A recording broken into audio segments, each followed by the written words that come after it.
Hey there LEGO fans, welcome back. Alex here. In this video, we're going to be taking a look at the new LEGO Seaside Harbor. This is set number 60422, contains 1,226 pieces, and retails for 110 US dollars. Now, this released on June 1st. However, like many of the city sets for the summer wave, here in North America, we got to wait until August 1st for this set. So sorry if you're in North America, you got to wait a couple months longer.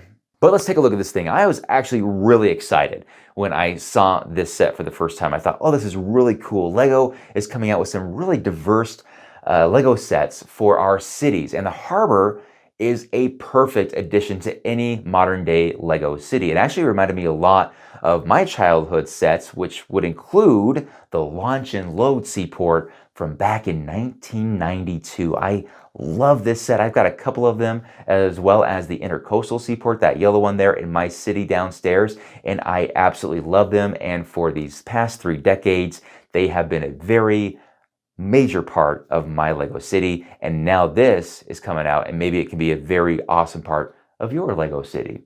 But let's take a look at this thing here. First off, we have the instruction booklets. We have 4 different booklets here. So yeah, up to 4 people can build this at the same time. It comes with 8 minifigures, which I think with the size and the price point of this, I think that's a fair amount of minifigures. All good looking minifigures who all have a role to play, whether it is for work or recreation. 4 of the minifigures have reversible faces for that added playability.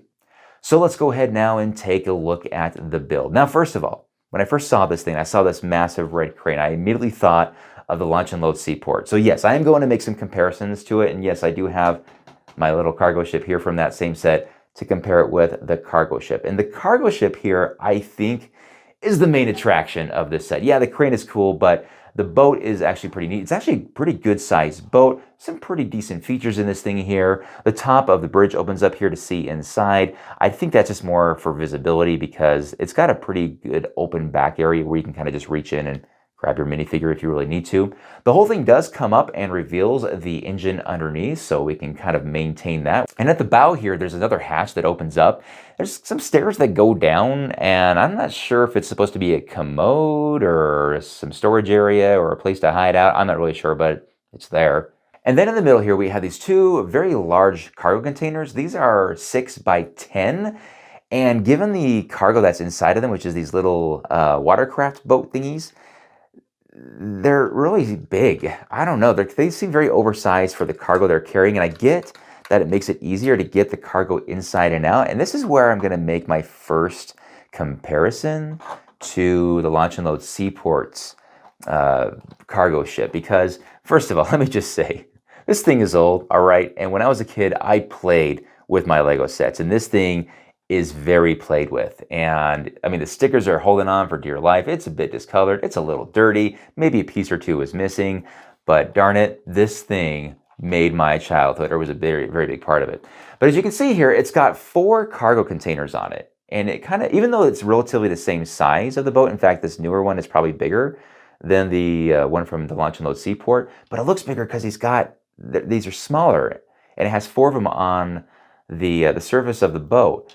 And I think that is kind of a better approach. However, I will say, to get the cargo out of these little containers, you do have to take the container apart to bust in there and get the cargo out. So I totally get that. And again, it's about playability, so I'm not going to argue that. But I just will say that I kind of prefer the smaller cargo containers.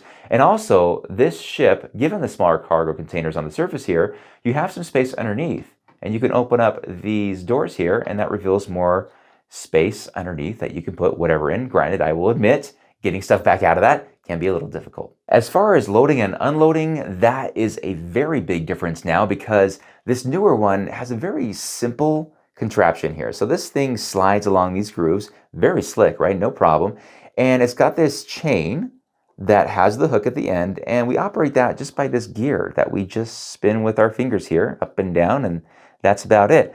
However, I will say, I kind of feel like my childhood was better because back with the launch and load seaport, there was a knob to move this thing forward and backward, And there's also a separate knob to move the claw up and down. And yeah, it was a claw, it wasn't a hook. I mean, this thing was robust. It was complex how it operated. And I loved that. And it came down and it grabbed the cargo and lifted it up and put it on a truck. This has no truck. I mean, I guess you can get a truck to back through here, but you're going to have to get other sets to make that happen. But the launch and load seaport was kind of all in one seaport. So that was a big difference. I'm not saying one's better than the other. I'm just saying I kind of miss the complexity of the early 90s Lego City sets. That's all. But no, this one is fine and it works really well with this stuff. And I think kids will have a great time with this thing. No problem. So that is the launch and load portion of the Seaside Harbor. It's pretty effective. And we go on here to the more pedestrian side of things where we have a map of the harbor. We also have a very robust lamppost with these banners that have references to Lego sets such as the race car set or go-karts and the Robot World roller coaster. And we have a place to sit down because, oh man, at my age, I appreciate a place to sit down when I'm walking around a lot. But then we go here to the restaurant and shop, and I think this really makes the set. It really makes it pop. And that's one thing that the Launch and Load Seaport from 1992 doesn't have at all. It has no area for pedestrians. It's all business. But this is really cool. At the top here, we have a restaurant serving seafood, and I love that there's actually a stairway up to it. It's not just implied that they just appear up there. Underneath here at the bottom floor, we have a shop for all of your gear for the Seaside Harbor, as well as some cold, sweet treats. And there is also a small beach area here where you can lay in the sun or under the shade of this umbrella. There are some steps down to that. And also, I love the fact that there is a shower here at the side of the building so you can shower off all of that sand sticking to your back and your rear. And last but not least, guys, we have a very small pier here for this fisherman to fish. And from the looks of it, he is having quite a lot of success. So that is a quick look at the new Seaside Harbor, a very welcome city set, I think, to modern day Lego collections, especially city collectors out there. And a big thank you to the Lego Group for providing me this early copy for review. Now, I will say this, this set, I'd love to have it in the city. I really would. This thing is cool. However, I just don't have any room for it. As you guys saw, I already have 2 launch and load seaports. I have 2 intercoastal seaports and others down there. It's just not going to fit. So this is a set that's going to go to another Lego fan out there to hopefully make them very happy.